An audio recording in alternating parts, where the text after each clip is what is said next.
Ladies and gentlemen, can I please have your attention? I've just been handed an urgent and horrifying news story.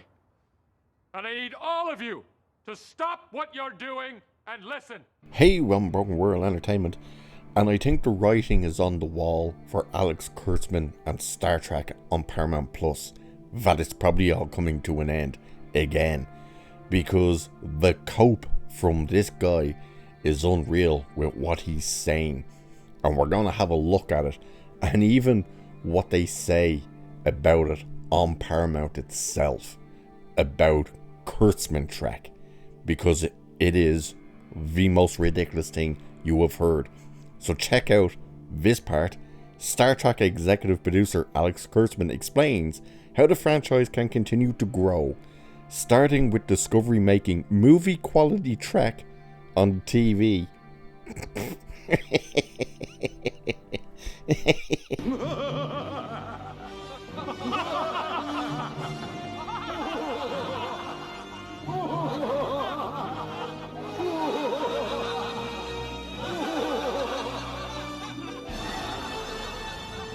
Yeah, right. Oh my god. This is fantastic. I love this because it is some of the dumbest stuff you will hear. So get ready for it. He probably plagiarized this as well, known Kurtzman. So Star Trek executive producer Alex Kurtzman says taking big, bold swings is how the franchise can continue to grow, starting with Star Trek Discovery, bringing movie-quality Star Trek to television. Star Trek Discovery Season 5 premieres on Thursday, April 4th on Paramount Plus. Discovery, now entering its final season, thank Christ for that, was the first Star Trek on Paramount Plus overseen by Kurtzman and his Secret Hideout single. Prior to this, Kurtzman co-wrote J.J. Abrams' Star Trek 09 and Into Darkness with Roberto Orci. I love as well that they say Discovery was the first new Star Trek on Paramount Plus. It didn't debut on Paramount Plus. It was CBS All Access. Did so well, killed CBS All Access in a year? Under a year? And that had to get rebranded into Paramount Plus. So, no.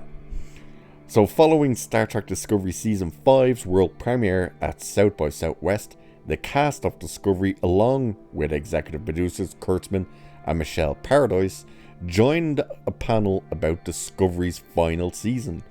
Kurtzman was asked by host Scott Mantz about how he approached making Discovery great television and as cinematic as J.J. Abrams' Star Trek movies. I don't know what's worse. The question of how did you make Discovery great television and as cinematic as the movies, or what his answer is. By the way, I'm pretty sure Scott Mantz, who is a massive Star Trek fan, I'm pretty sure he hated Discovery. So why he's sitting there doing the interview and asking, hey, how did you make it such great television? Come on.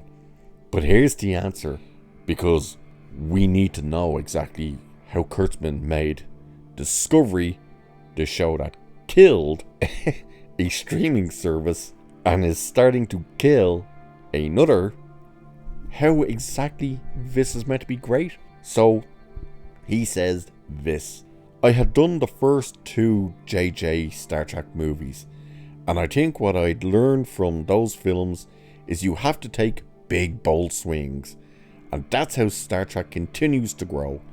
And oftentimes what happens is if you sort of play it safe always, then it feels like it gets stuck in a kind of routine.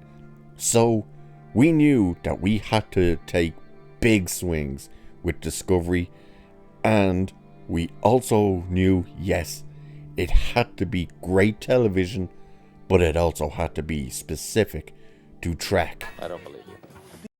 Yeah, and bad news for you on that one, Sunshine. You failed.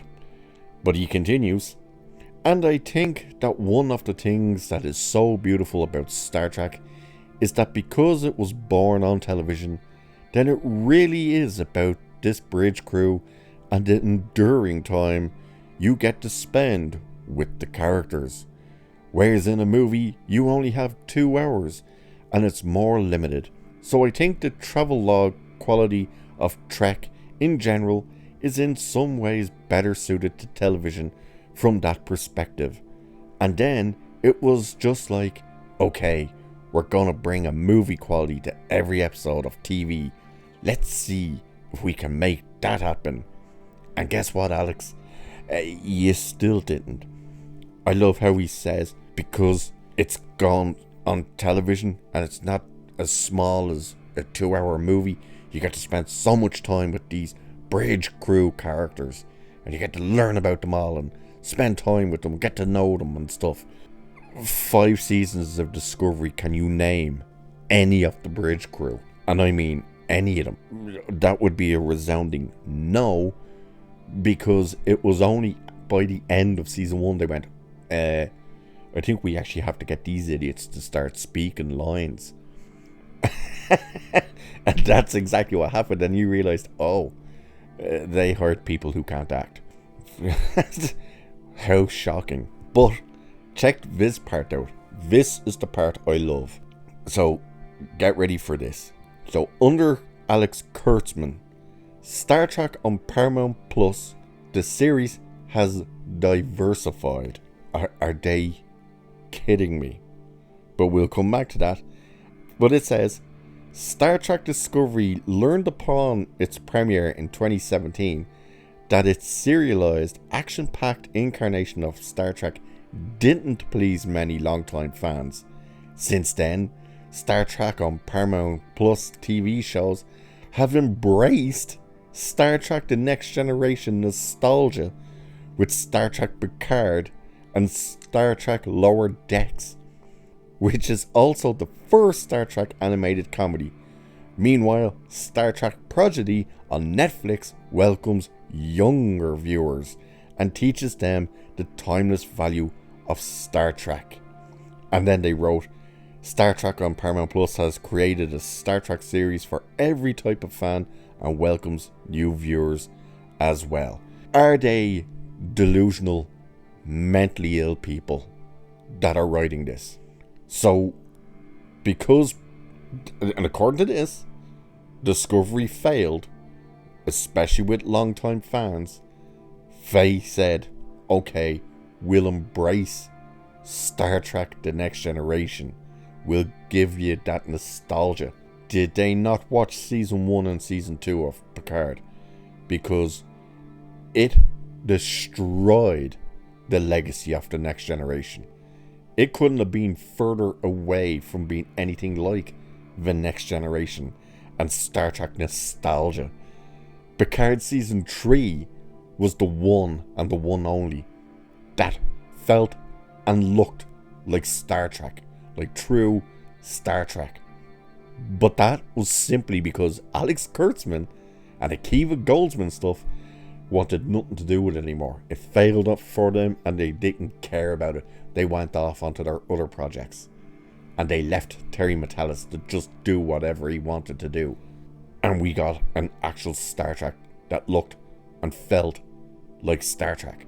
Nowhere in season 1 and 2 was that anywhere close to the TNG. And as for Lower Decks, you must be kidding me. You must be. You think a guy spreading eagle in the nip is reflected of The Next Generation and the nostalgia of Star Trek? Come on. And meanwhile, Prodigy on Netflix welcomes younger. You mean the show that was cancelled? No, it was cancelled.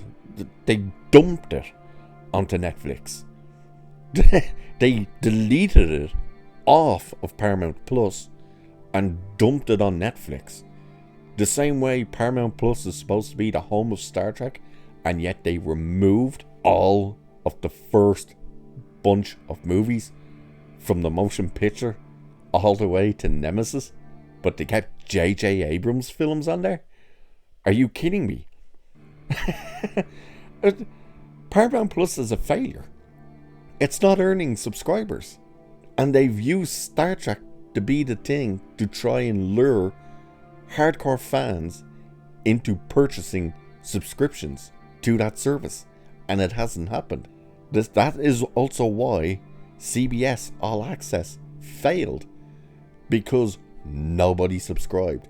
Netflix, for international audiences, took Discovery Season 1 and ended up furious to find out, one, that they inadvertently covered the entire cost of that first season and basically paid for the second season, but they weren't happy with even the product they got and wanted out of the contract. And CBS just start threatening them, oh yeah, you want out, fine, yeah, you'll owe us $200 million. So they kept it for what, 2 more seasons, season 2 and season 3. Then they were like, we're done, that's the end of our contract, good luck and thanks. Amazon were furious when they received Picard season 1. They went, what the hell is this? That's not Star Trek. CBS All Access failed, collapsed, had to be changed and brought in and merged with Paramount, and they formed Paramount Plus. And not one thing of Star Trek under Alex Kurtzman that they've put on the screens has enticed anyone to subscribe to Paramount Plus, which is also why Paramount is failing, looking to either sell or merge, and possibly could sell off Star Trek completely. And that's all thanks to Alex Kurtzman and his, as he said it, taking those big bold swings. So no, Star Trek is not growing under Kurtzman and on Paramount Plus. In fact, it died back in 2009 with the JJ movies, and it's just been a corpse that's been getting messed with ever since. So with that, I will leave it there for this one. So cheers, and I will catch you in the next one.